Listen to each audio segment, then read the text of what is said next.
All right. Well, good morning, everyone. Welcome to our Bystander Training event. Really glad that everyone is able to join us this morning. I just wanted to start by saying that, in the face of resurgent racism right now, being an ally is needed more now than ever.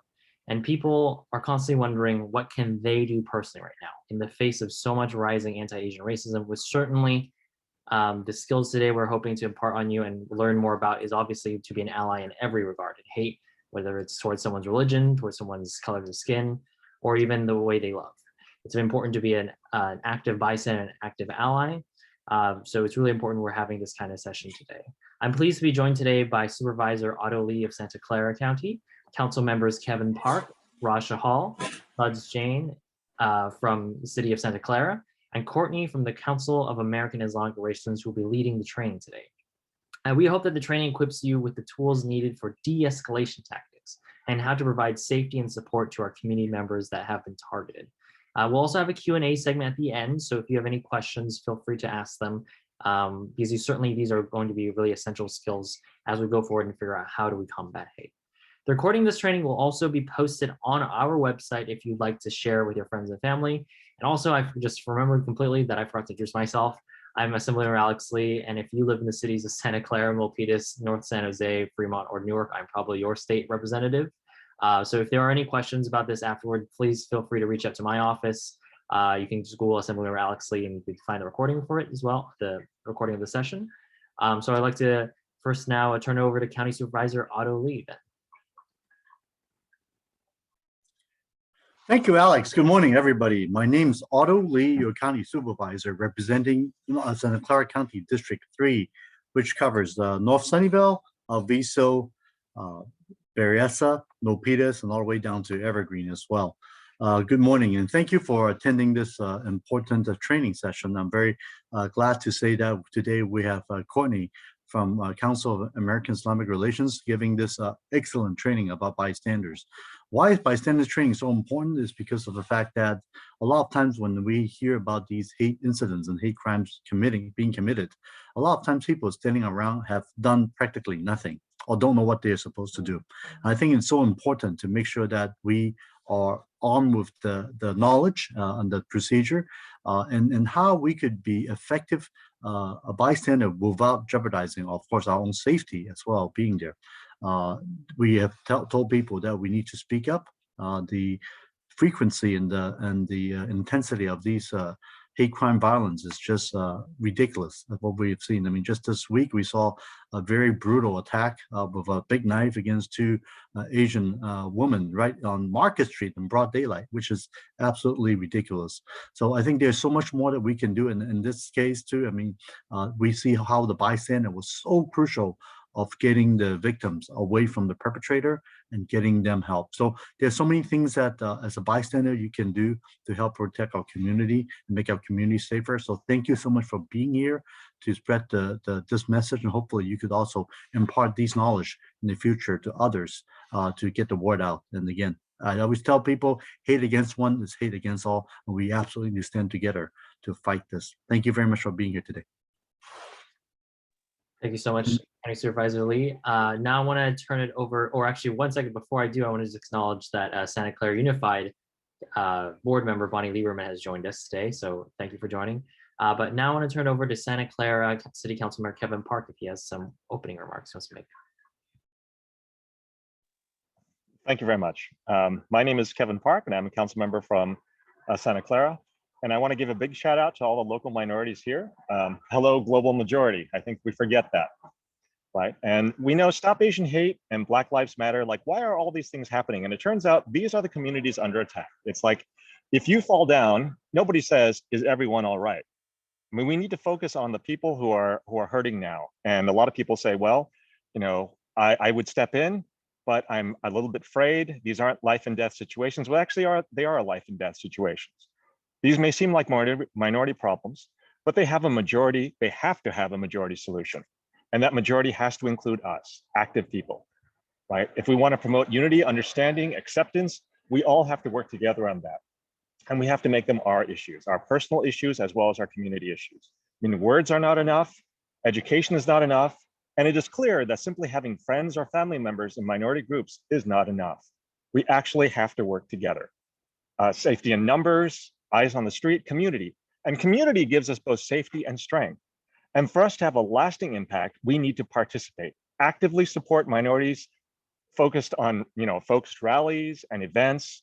We have to join with like-minded people until we become the majority of people who live together in peace and drive out the hate, so that the rallies we go to in the future are rallies against common problems like cancer, and for fantastic futures like space exploration.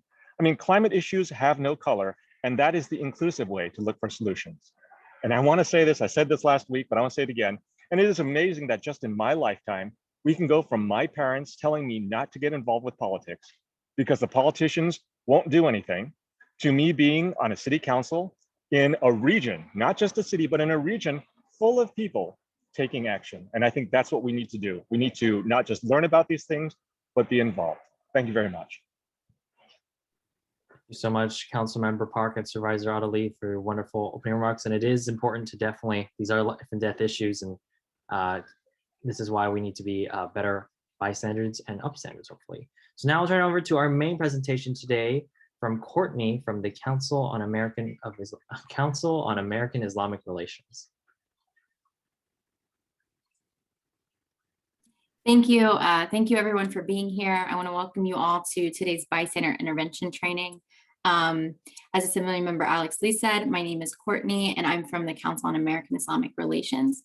Really excited to get started with everyone. I'm going to start off by saying I want to give credit to the Montgomery County Civil Rights Coalition for creating the original Bystander Intervention Training that we used and eventually revised for our community and based on our experiences.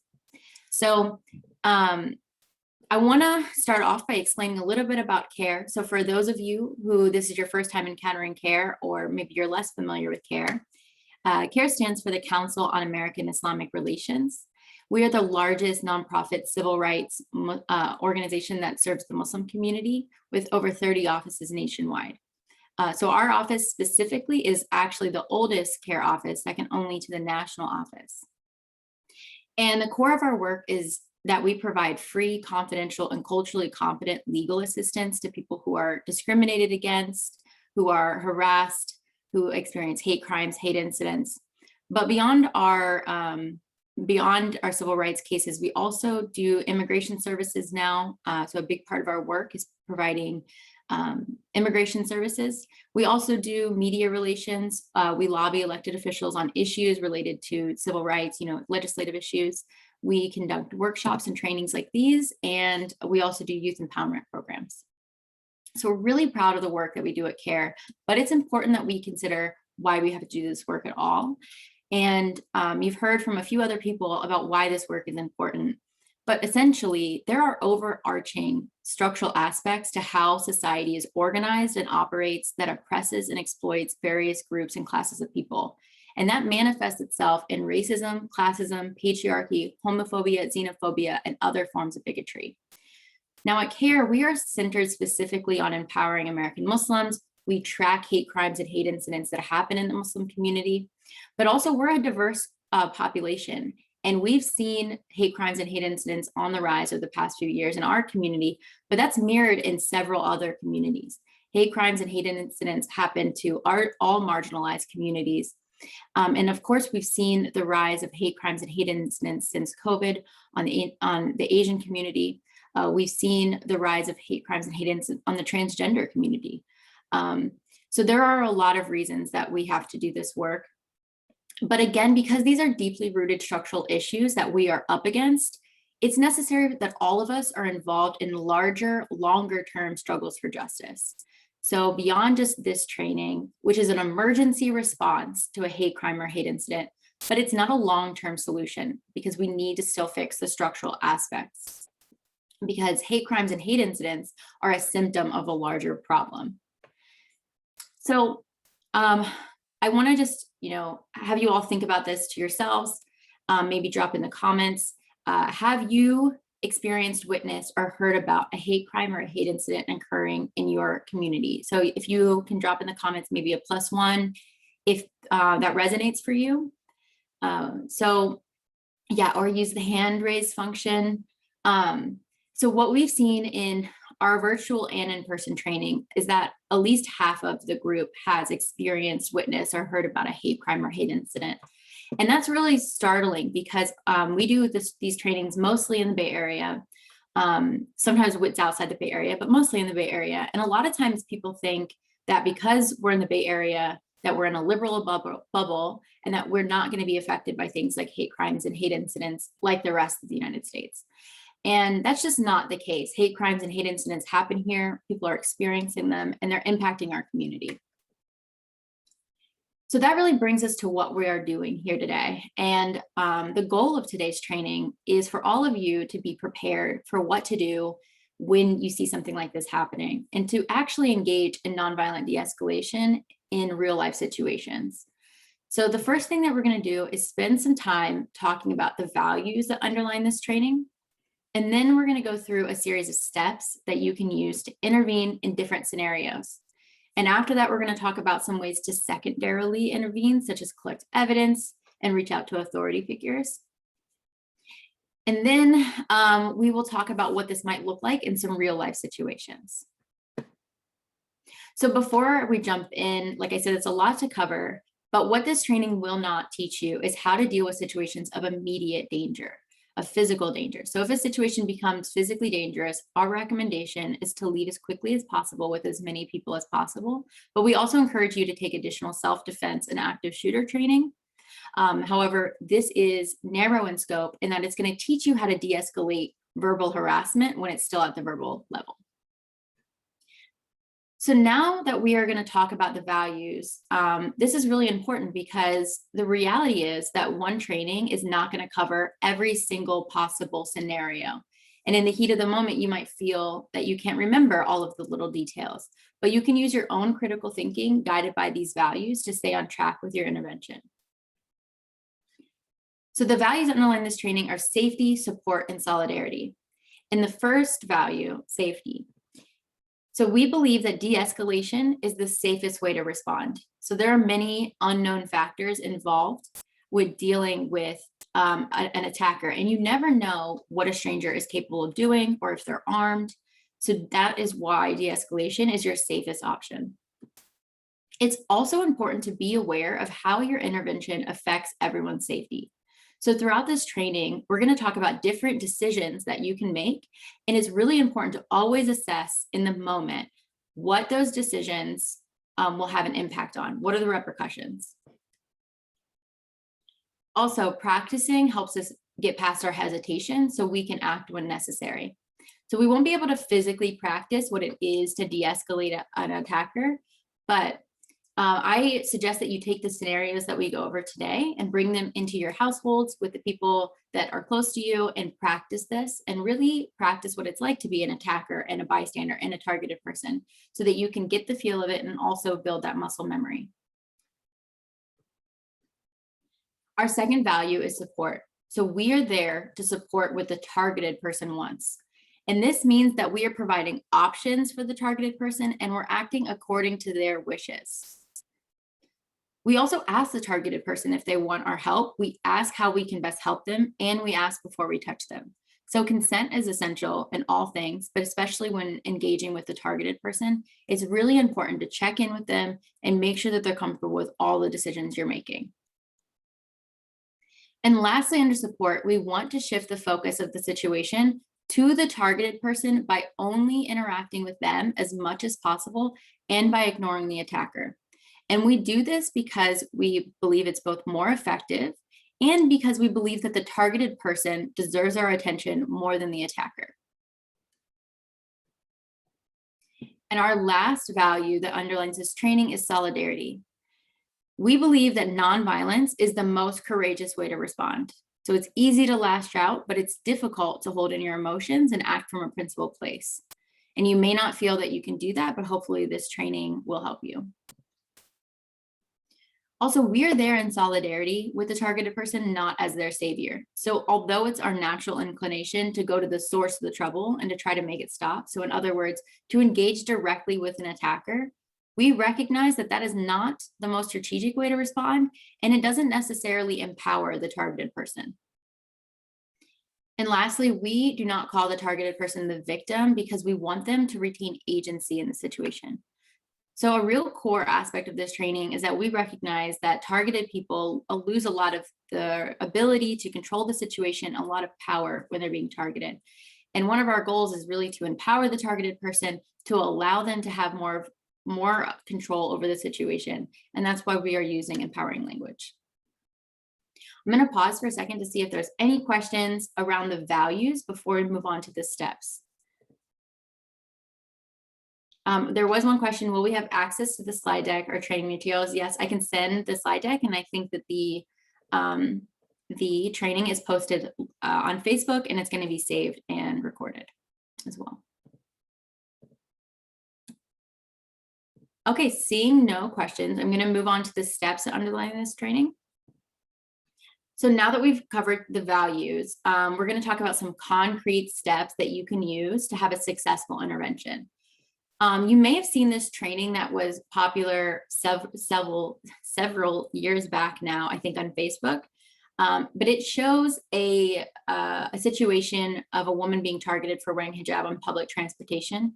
This cartoon was created by a French cartoonist named Meryl, and it's a great visual demonstration of some of our key points, so we're going to use it.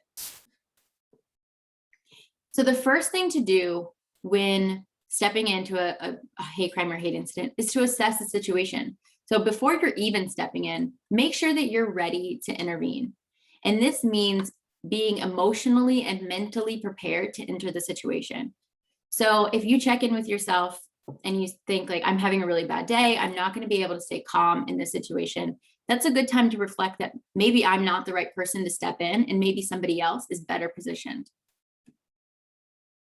Secondly, be aware of what's happening. So this just means be able to see and hear what's happening around you. When you're in a public scene, make sure to scan your area, have one earbud out so that you can really bear witness to what's happening. And if a hate crime or hate incident does occur, you can witness it. Once you see a hate crime or hate incident developing like you see in the picture, the next thing you're going to do is get others involved. And we don't have this step drawn out, but we think it's a really important step. And we get others involved in order to beat the bystander effect. So the bystander effect is a psychological phenomenon where the more people that are present to witness any event, the less likely any of them will be to step in and help. And this is because we disperse our responsibility onto the people around us. But you have the power to return someone's responsibility by just simply reminding them that they should be acting. So you can say to someone near you, another bystander, hey, do you see what's happening over there? I think that we should do something. So by just saying that, the people around are going to be more likely to want to help and be reminded that they do have a role to play. Once you've done that, the next thing you want to do is give them directions for how to intervene. So once you've involved other people, it's important that you take the lead in giving other bystanders directions, because it's unlikely that you're going to run into other bystanders who have training in de-escalation or bystander intervention, which means even if they want to help, they may not know the best way to do so. So you can say something like, can you stay here and record what's happening while I go talk to the targeted person? So that's one way to safely involve additional bystanders. That's not the only way. And we're going to cover some different ways as we go through the scenarios. So once you've gotten others involved, the next thing you're going to do is intervene calmly. So this is when you're going to go up to the targeted person and you're going to introduce yourself and quietly explain that you saw what was happening and you would like to provide support. So it's really important at this moment when you come up to the targeted person to be aware of your tone and your body language as you move closer to the targeted person, so they're not going to perceive you as a threat. And it's really best to come in at eye level with a calm tone. And when introducing yourself, it's best to say something straightforward like, hey, my name's Courtney. I saw what was happening and I want to provide support. Can I sit down next to you? So in just 2 sentences, I've said who I am and what my intention is, and I've asked for permission. And it's really important to use something straightforward like that, because sometimes trainings will recommend that you come up with a different, like a ruse for why you're talking to the person, like, oh, don't I know you from the library? But if the targeted person doesn't actually know you, it's more likely that they're just going to be confused by that and unclear what your intentions are. And in the heat of the moment, they're under attack. They're not going to be able to make sense of that. So if you use something straightforward and say what your intention is, it's going to be more clear that you're not a threat to them. And then again, asking for permission before doing anything. If the person says that they're fine and they don't want your support, you can move back, but still monitor the situation. So if I say, hey, my name's Courtney, I saw what was happening and I want to provide support. Can I sit down next to you? And they say, no, actually, I want to be left alone. I'm going to say, okay, I understand. I'm going to be over in that seat in case you change your mind. Let's say we're on a bus, like in the cartoon. I might say that. I'll be over here in case you change your mind. And I'm going to continue to monitor the situation. If it escalates, maybe I'll check back in with them, or maybe I'll take a video. You want to respect their wishes. But let's say, the person says, yes, they want your support, which is most likely going to be the case. The next thing you're going to do is ignore the attacker. And you're going to do this even if they escalate verbally. And that's because we believe that ignoring the attacker has the greatest chance of de-escalating the situation. But I want to note that this is not guaranteed. So we all know that sometimes an attacker comes into a situation with an intent to do physical harm, and nothing you do is going to dissuade them from that. So you really have to be aware that that's a possibility. However, most of the time, attackers come into a situation not originally thinking about committing this attack, but they maybe see someone that they don't like or whatever, and they become agitated by that, and they start vocalizing it. And it starts at the verbal harassment level where, let's say in this cartoon, this attacker is saying, why do you wear that? You don't belong here. Take that off. Go back to your country. These are some things that, women who wear hijab hear. So we can imagine that happening. And when we engage directly with an attacker and we come up to them and we say, don't say that, go back, like you can't say that to her. She has every right to be here. The attacker is going to engage with the bystander and they're going to argue. And it's most likely going to escalate because they're not going to change their mind. But when we ignore the attacker and we focus on the targeted person, we believe that it has the greatest chance of de-escalating because the attacker is getting ignored. They're not getting the attention that they're seeking. They're getting iced out. They're feeling socially awkward. They're running out of things to respond to because no one's talking to them. And so they're most likely to de-escalate. Now, signs to look for when it comes to escalation and de-escalation. So, like I said, an attacker may continue to escalate. What escalation looks like is getting closer, getting louder, and speaking more frequently. And de-escalation looks like moving away, getting softer, and speaking less frequently. So even if the attacker doesn't escalate right away, give it a little bit and see if they are de-escalating slowly, because it does happen slowly. But if the attacker continues to escalate and it's not working, and maybe the attacker even gets closer or breaks any sort of physical barrier, puts a hand on anyone, that's why you need to be aware of your exit routes and your location. So you might want to consider at this point, if the attacker continues to escalate, asking the targeted person if they'd like to leave and with you and go somewhere else. So you might say, if you're on a bus, hey, would you be okay to move to another seat or get off this bus and get on another one? So I've given the targeted person a couple options for moving to a safer location. Again, emphasizing the value of safety. But I'm doing so in a way that still gives them the autonomy to make the decision. So I'm emphasizing solidarity. Okay, so now the attacker should continue to de-escalate and start to leave the scene, or you've moved to a safer location. The next thing you're going to do is continue to support the targeted person. So don't just leave the targeted person alone after the attacker leaves. Continue speaking with the targeted person. Let them know that they can report this incident. CAIR, the ACLU, and Stop AAPI Hate all have incident report forms on their websites. This is also a great time to let them know how to find mental health resources or counseling. And then really importantly, make sure to help them get to their destination safely. So you can offer to walk with them or help them get transportation. I'm going to pause for a second to see if there's any questions about the steps that underline training. And if there's anything that's coming from Facebook, please let me know. So it looks like we have, if someone is recording while all this is happening, how does that typically affect the attacker? So I'm actually going to answer that in the next part. So I'm going to hold that one. Yeah, okay, so I'm getting some questions about recording, and I'm about to go through taking video.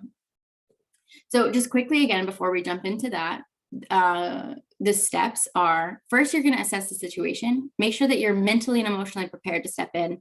You're scanning your scene. Let's say you see a hate crime or hate incident developing. The first thing you wanna do is get others involved. Turn to someone near you and say, hey, do you see what's happening over there? I think that we should do something. Can you take a video while I go talk to the targeted person? And then I'm going to come up to the targeted person and say, hey, my name's Courtney. I saw what was happening and I'd like to provide support. Can I sit down next to you? And if they say yes, we're just going to talk. We're going to continue to talk really about anything and continue to ignore the attacker. And hopefully they will de-escalate. And then I'm going to continue to support the targeted person, let them know that they can report this incident and help them get to their next destination. Great. So with that, we're going to talk about ways to secondarily intervene. So one way to secondarily intervene is to capture video and audio evidence of the incident. And this can be important for seeking legal remedies after the incident.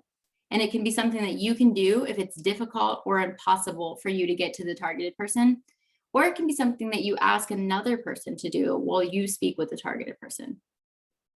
So this is not a Know Your Rights training, but I want to quickly cover some of the legality of collecting evidence in public. So it's legal in all states to capture images of people in public. In many states, it's illegal to record someone speaking in public without their express permission. So you should be aware of what the laws are in your area, but in California, it is illegal to record someone without their consent if they have a reasonable expectation of privacy. So if I'm on a bus speaking one-on-one with someone who's right next to me and we're speaking at a regular volume, a reasonable person would see that as a private conversation and you wouldn't be able to record that. But if I was screaming at someone from across the bus and everyone can hear me, a reasonable person would not see that as a private conversation, and you've essentially waived your right to privacy and you would be able to record that. So now to talk about how it might impact the attacker in the events. So sometimes recording the situation, it might make it in quickly. Maybe the attacker doesn't want their behavior caught on camera. Maybe they feel embarrassed by it and they'll stop.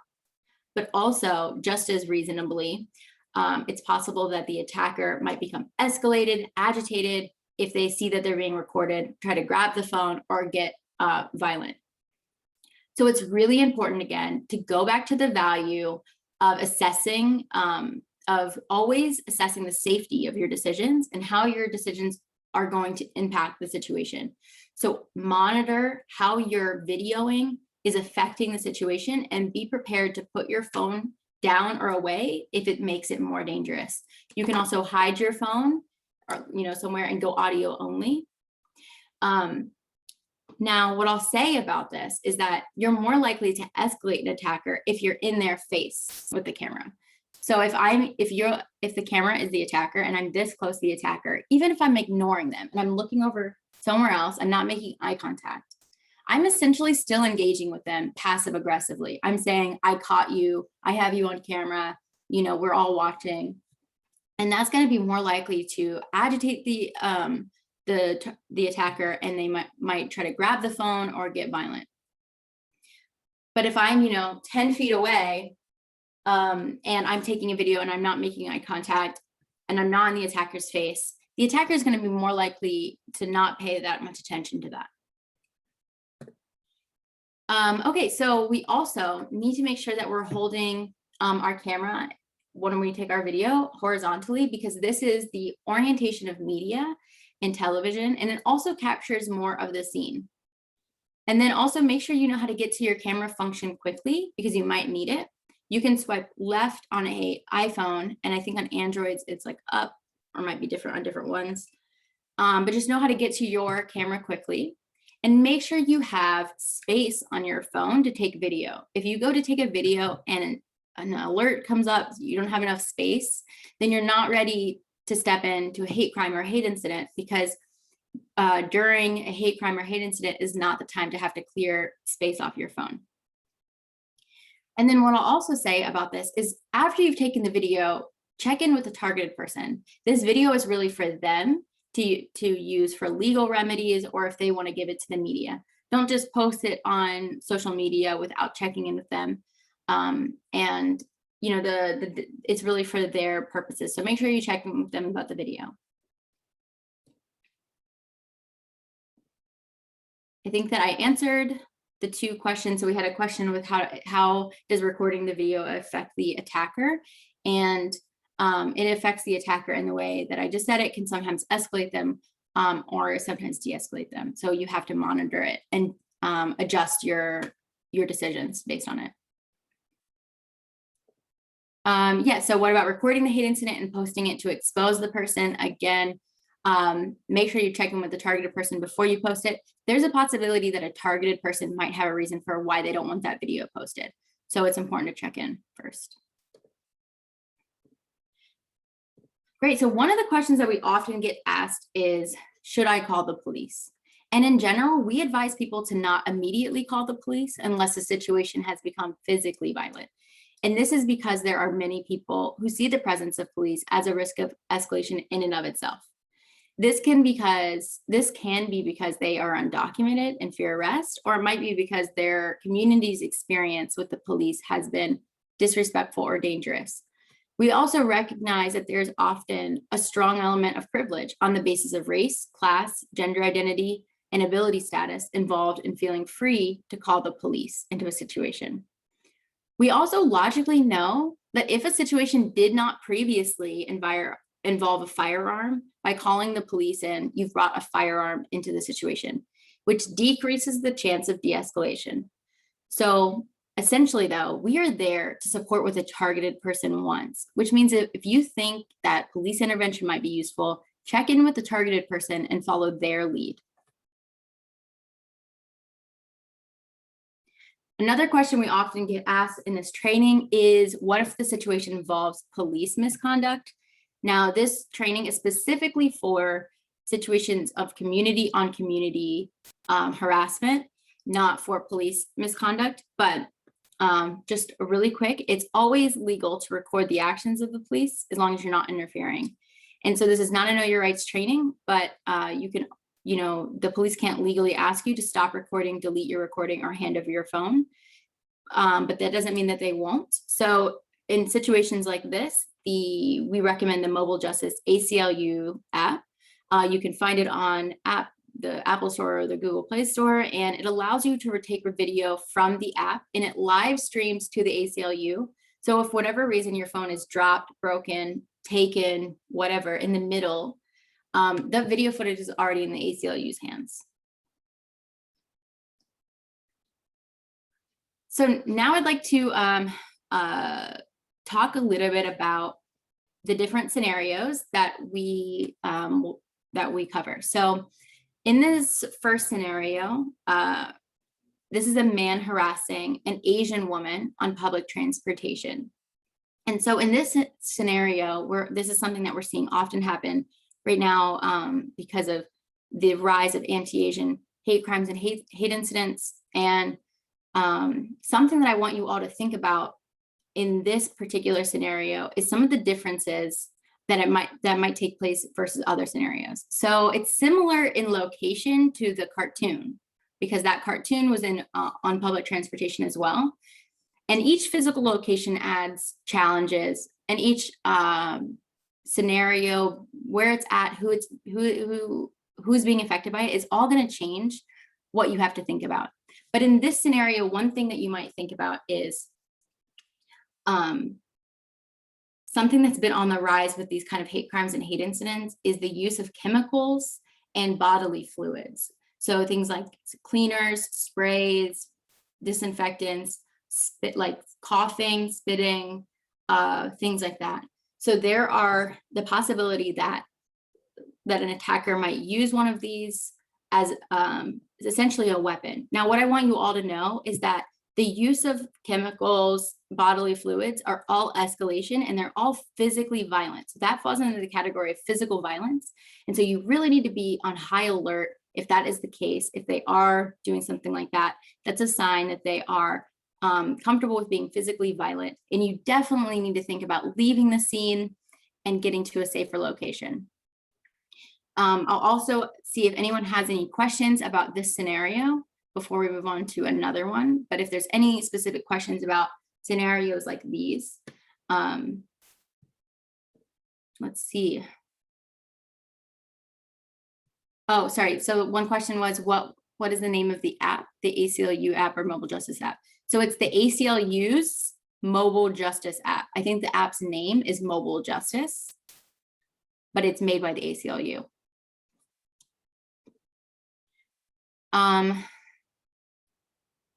Okay, statistically speaking, should we assume attackers are unarmed unless we see otherwise? I would say don't assume anything. You never know. I mean, I think that someone recently told me at another training, oh, like I actually live in Texas, not in California, and I need to think about the fact that maybe a lot of people are armed. And I think that that's possible. Like you might live in an area where it might be more likely that someone would be armed, and there might be situations, you know, in the Bay Area, someone might be less likely to be armed, but that's only firearms. And we've seen recently, even in the Bay Area with hate crimes and hate incidents, that people have knives, and those, you know, can be just as deadly. So don't assume that people aren't armed with something that could be dangerous. And like I said, even chemical cleaners can be dangerous. If you see anyone get out like a bottle of cleaner, a spray, anything, like make sure to cover your face, you know, with a cloth to try to guard your face, help the targeted person like move away from it, because they can be very dangerous in and of themselves. Okay, and we got a question about this scenario. In the situation you just described, would it be good to move away and call the police?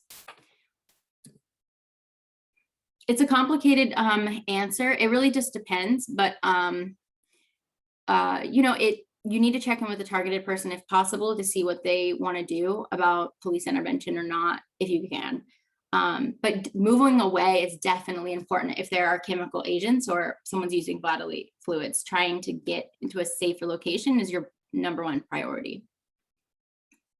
Would it be good to help carry pepper spray? Yeah, I mean, I think so. A lot of people do. And it's usually effective. However, what I will say is that you have to be careful even when you're carrying pepper spray. Sometimes the way that pepper spray goes off in like a small, like a, you know, if it's in an enclosed space or if the wind's going the wrong way, can blow back into your face and can make you vulnerable. So you should be careful with pepper spray. And if you would like to carry it, you should probably test it out before you use it in a public situation. Okay, what are other examples of ways for bystanders to get involved other than asking them to record? So I'm going to answer this throughout the next few scenarios. But in this scenario, one way that a bystander might get involved is by going and getting a bus driver or someone of authority. So maybe another bystander, not the one who's talking to the targeted person, maybe they can go find a person of authority who isn't a police officer who might be able to help the situation. Okay, another question, and then I'm going to move on to the next scenario. One thing I struggle with sometimes is determining the dynamics of a situation and who's the attacker. If people are shouting at each other in public, I can't tell if I should intervene on behalf of one another, or do you have recommendations? Okay, yeah, you have to listen and assess longer like you suggested. You do need to pay attention to it. Oftentimes it is hard, and this is another reason for us as bystanders to engage the targeted person and not the attacker. Because when we engage an attacker, and then let's say the other bystanders who are watching or new ones who come into the scene, they might view that as just conflict because two people are arguing with each other. But if you ignore the attacker and you focus only on the targeted person, it's going to look more like a one-sided attack. However, if you come into the situation and it's already begun, someone's already responding to it, I would just say listen and pay attention. If someone is being targeted for their identity markers, that is a hate crime and or a hate incident. So that's how we're defining that. So look for things like someone yelling at someone about their identity, about where they come from, about what, you know, their skin color is, what language they're speaking, any of those sort of things. All right, so we're going to move on to the next scenario. And feel free to drop more questions in. In this scenario, a man is harassing a Black person on the sidewalk from a car. So in this scenario, the attacker is driving a car and the targeted person is walking on the sidewalk. And so this brings up a lot of different challenges. And one of them is the car. So we know that in recent history, we've seen that cars can be used as weapons. So it's really important to see where the car is, to always be aware of its location, and to make sure that you're prioritizing your safety and the safety of the targeted person by making sure you have a safe distance from the car. But it could also be that the car presents opportunities. So if you're walking on a one-way direction, you might want to ask the targeted person, do you want to walk the other way? That might be enough to dissuade the attacker from following. But if the attacker does follow, if they make a U-turn or do any sort of excessive turning in order to keep following, or they ever get out of their car, all of that is a sign of escalation, and you should be aware that that attacker is more likely to be physically violent. So you should try to get off the street with the targeted person, get you and the targeted person off the street and into a public, well-lit area that is going to be safer. You also have to think about the additional evidence that you need to collect, like the license plate, make and model of the car, description of the driver. All of that is going to be helpful for seeking legal remedies. And then another thing I want you to think about in this situation is you want to be careful about how you come up to the targeted person. So in sometimes it might be good for you as a bystander to bring up other bystanders to speak with a targeted person. That's another thing that other bystanders can do. They might come up with you to the targeted person, but you need to assess when that makes sense and when that doesn't make sense. Because if you come up with a large group of people, that might startle the targeted person. They might be worried about, you know, what your intentions are. So in this scenario, because people are very cautious, all of us are really cautious of when people come up to us and approach us on the street, when there's just strangers approaching us. This is really one of those situations where it's best to come in with like one or two people, not a large group, to come in slowly. Don't run up on the attacker. Don't run up on the targeted person.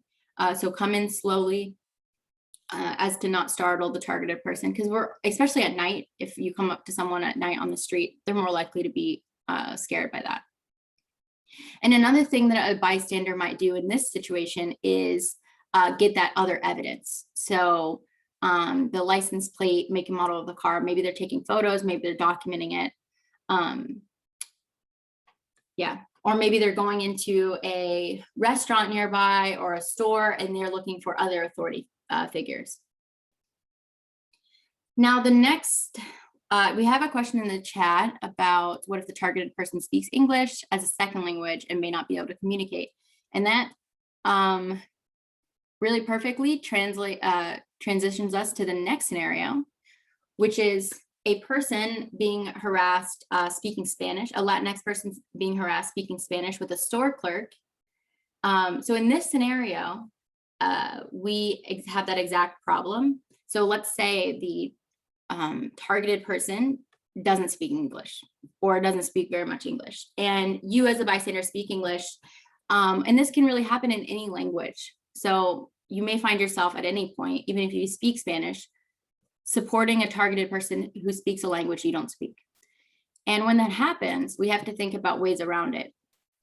Also in this scenario, we have like, let's say the attacker and the targeted person, and you are all in a checkout line. So the targeted person is at the front of the checkout line checking out with the store clerk. That's why they're speaking. And let's say the attacker is behind that person, and then you are behind the attacker. So there's also the problem of being in the line, the physical barrier that comes into play. Okay, I'll start with the language barrier. And what I'll say here is you have a lot of options for getting around the language barrier. So maybe a lot of times people suggest having the store clerk translate or getting someone else in the store to translate. And you could possibly even use like a Google Translate app or whatever. But even if you have none of that and there's no way for you to translate, what I want to say is don't let the language barrier be a barrier for you to intervene. And that means that you could still go up to the targeted person and communicate with them and speak with them and be there and support with them. And they don't have to understand everything that you're saying. By even just walking up to a targeted person and standing next to them and trying to communicate, they are going to get more than they would, they're going to be more supportive than they would if they were alone. And you can communicate a lot through body language, eye contact. You can, have a hand over your heart because that's a universal symbol of sympathy or care. So if you're nodding, you're smiling, you have kind eyes, you have a hand over your heart. And even if you're speaking, like you're saying, I want to help, the message is going to be received enough that that person's going to feel more supported than if you weren't there. And it's really priority that you don't let the targeted person be there alone. So I would say just sit with the awkwardness of having to, communicate when you don't really understand each other, because it's okay. And then also about the line. So what you want to do here is make sure not to like squeeze past the attacker. So if you're behind the attacker in the line, and a lot of times when we're in lines, because it's a social construct of, we stay in our line, we don't leave our line, we don't cut people in the line. There's rules around it. But don't let those rules stop you from intervening either. So what I'll say is just drop your stuff, leave it in the line, get out of the line, and instead of walking and like squeezing past the attacker, go around the checkout line. You know how there's like usually like a row of things? Yeah, go around that to the front of the line so you can talk to the targeted person without having to, possibly expose yourself to danger with the attacker. And that might look different in every store. Like maybe you don't have checkout lines. Maybe it's just like a small market and it just has that one thing, that one checkout. So it might look different in every situation, but try to get to the targeted person without making the attacker more upset that you're like cutting them in line or something. And another thing that another bystander can do in this situation is find a store manager. And what I'll add here is that it's important that if you go up to the store clerk or the manager and try to get them to help you, try to frame what you're asking for. So saying like going up to the manager and saying, hey, we have someone who is harassing another customer. Could you possibly speak with the attacker and move them to another line or do something like this to help them or the targeted person get out of the store faster? So by framing it that way, it's more likely that the manager or the store clerk will actually follow your directions and be helpful and not just do something else that you may not expect or may not be helpful. It's always possible that the people of authority will not actually support the targeted person in these situations. So you have to be prepared for the possibility that the store clerk and the manager may not be on your side or helpful. It's also possible that, like, for example, the store clerk maybe, is worried about their own job security, and might be afraid to step in or do anything about it. So just be prepared for all of those possibilities. Okay, no more questions about this scenario. We're going to move on to the last scenario that I'm going to cover, and then we'll take any other questions. So if you have any questions about this scenario while I'm speaking about it, put it in the comments of the Q&A. So in this scenario, we have a transgender woman stopped while heading into the bathroom at a restaurant. So there are a lot of things into play here. We're in a restaurant, so you have that access to, again, restaurant staff, restaurant managers, different authority figures. But we're also near the bathroom, and the bathroom is a very private place, and it can be challenging to know how to engage with the targeted person in the bathroom area. Also, bathrooms usually can't have cameras or anything, so they're a very private space, and because of that, it can be more prone to allow for violence. So you have to be prepared for that. And then also, transgender women in particular are targeted for physical violence in a very real way. So you have to be prepared that physical violence might happen here. Something to keep in mind is that your identity and the identity of the targeted person might all come into play on whether or not you can go into the bathroom or the attacker can go into the bathroom. So let's say you match the gender identity of the targeted person, you might be able to go into the multi-stall bathroom with them, but and the attacker might not be able to. But it could be flipped. What if the attacker can go into the bathroom and you can't? What you need to do here is check in with the targeted person and see what they're comfortable with you doing. If they want you to come into the bathroom with them or not, and it might depend on the physical location and the layout of the bathroom, but check in with them and follow their lead. Even if you're not of the gender that is the bathroom is set for, if the targeted person literally won't be safe with using the bathroom without you being there and they'd like you there, my recommendation is that you go with them into that bathroom. So check in with the targeted person and follow their lead.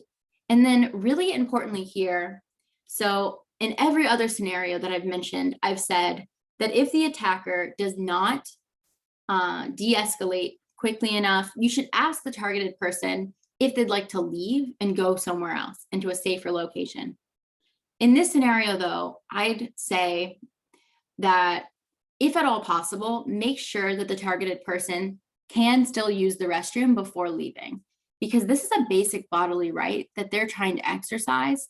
And what we're not trying to do is allow the attacker to win and ask that person to not exercise that bodily right. So they should have access to the bathroom. So if at all possible, make that possible. And obviously it may not be the case. It might be too physically dangerous to do so, but I try to maintain that right. Great, let me look at the Q&A. Are there any questions about this scenario?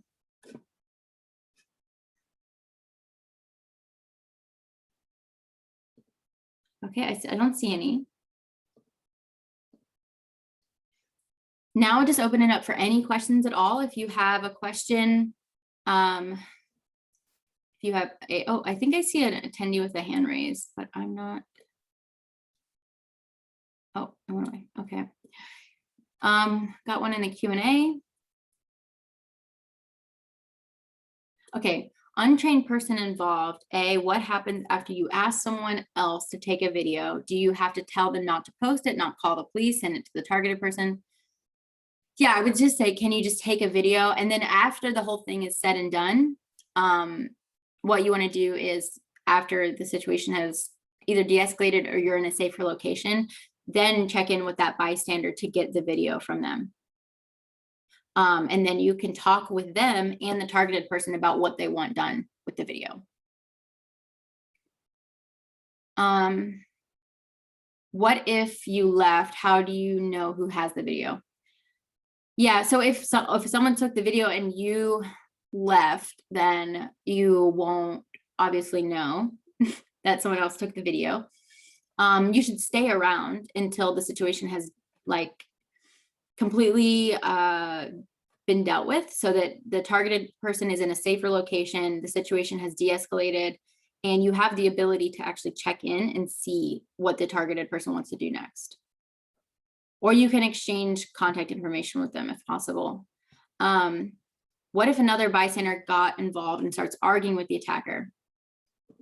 So that's a possibility. So you never know how a targeted person might engage with the attacker.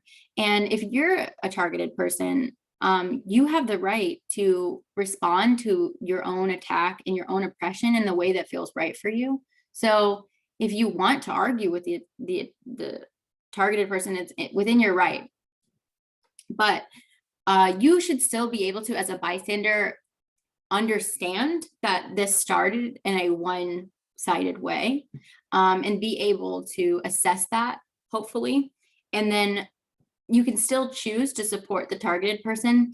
It might not be possible for you to check in with them depending on how escalated the situation is. If it's still that they're not speaking so quickly that there's like breaks in between their words, you can go up to the targeted person, check in with them, and ask them if you can join them. And just being there with them is going to create a larger bubble of safety for them. that they're not there alone, that someone else is sitting next to them is more likely to keep them safe.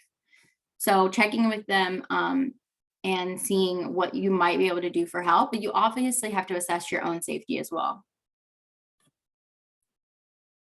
Do you have resources we can provide the targeted person after an event? So we have report incident forms, but any other resources are really going to depend on what location, like what city and everything you're in. So I don't really have other resources besides report incident forms to hand out. Resources for further training. Let me get to that one later. If no one wants to help, should I take my phone out, capture info? Yeah, so getting other bystanders involved is important, but it's not the priority. The priority is getting to the targeted person and being with them in solidarity. So checking in with them, seeing how they're feeling, being like literally sitting or standing next to them so that they are not alone. That is the priority. So if you can't get any other bystanders to help or anything, prioritize speaking with a targeted person. What are things we should consider or do if the attacker does not get physical, but maybe not necessarily violent or immediately violent, such as grabbing a shoulder? Okay, what I'll say about this is that if they put any physical hands on you, like if they put hands on you, they touch you at all, that means that they have broken that physical barrier between their body and your body, and they're willing to get physically violent. So you should see that as a sign of escalation and a sign that person's more likely to get violent. And you should start thinking about how to get away from them safely. This is a question for scenario 3. One second. If the person is talking to the cashier in a language I don't understand, then as far as I know, the cashier might already be supporting the person better than I am able to by talking to them and ignoring the attacker. How to make the judgment call of whether interrupting will be helpful or disrupting help that's already happening. Okay, I see your kind of point here. It's possible that the targeted person is ignoring, like allowing that the cashier is allowing the targeted person to ignore the attacker by speaking with them. Obviously, you may not be able to tell what they're speaking about, but the cashier cannot go with them. So this is what you have to also think about. The cashier can't walk out the store with them. So after they walk away from that counter, that targeted person is alone and that attacker might follow them. And so this is where the cashier kind of ends. And so that's why it's useful for you to still step in and check in with the targeted person, because you can make sure that they get all the way to their car and out of the parking lot safely.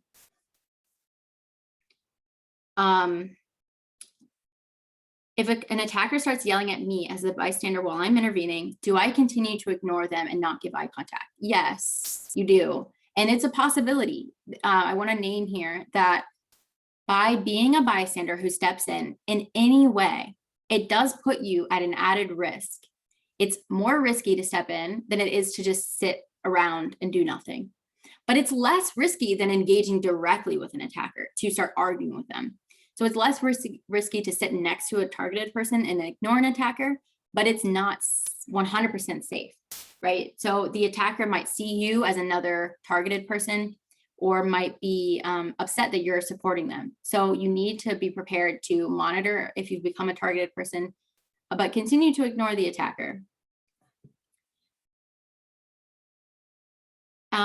The last question I'll answer and then I will stop. Do these steps also generally apply if the attacker or targeted person may have mental health conditions? Yes.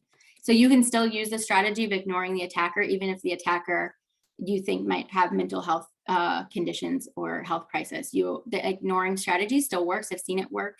Just make sure that you're paying attention to the attacker's location and you're ready to move out of the way or to react if they become physically violent. And then, yeah, if you're interested in any other further trainings, I'll put my email in the chat. And thank you all for attending. Someone asked about information for future trainings. We're doing these virtually and in person. If you're interested, you can contact me. Thank you everyone for joining.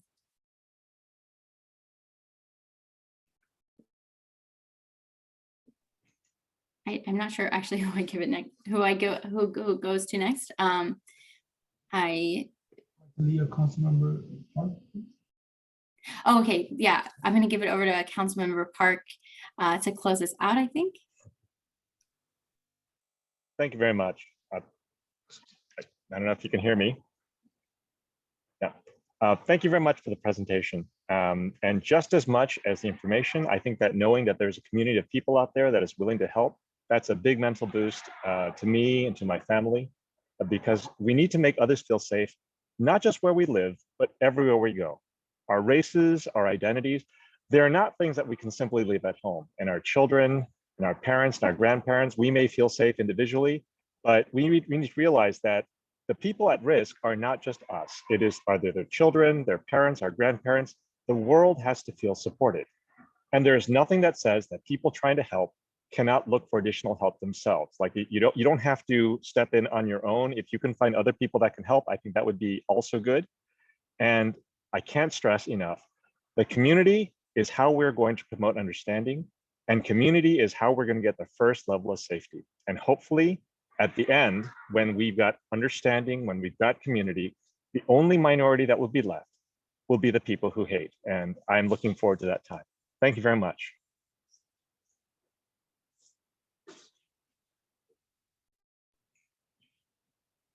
Supervisor Lee, are you still with us?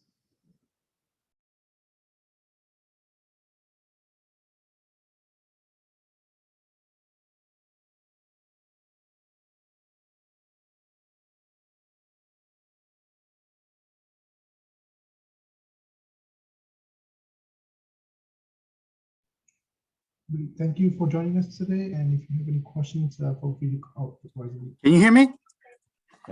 Yes. Go ahead, Supervisor Lee. We can hear you. Yes, you can hear me. Okay, good. Thank you. Well, again, thank you so much, Courtney, for the wonderful presentation. This is so powerful. I think it's so important that we are armed with the knowledge that you're presenting to us. And it takes training, right? It's not something that's really easy to do, especially at the heat of a moment. And the safety for everybody is by far, I think, is very important. I'm so glad you mentioned that. But record it, report it. This is exactly what we need to get out there. And so again, thank you so much for the really great training, and hopefully we'll be able to get people feel safe again in our community. Thank you.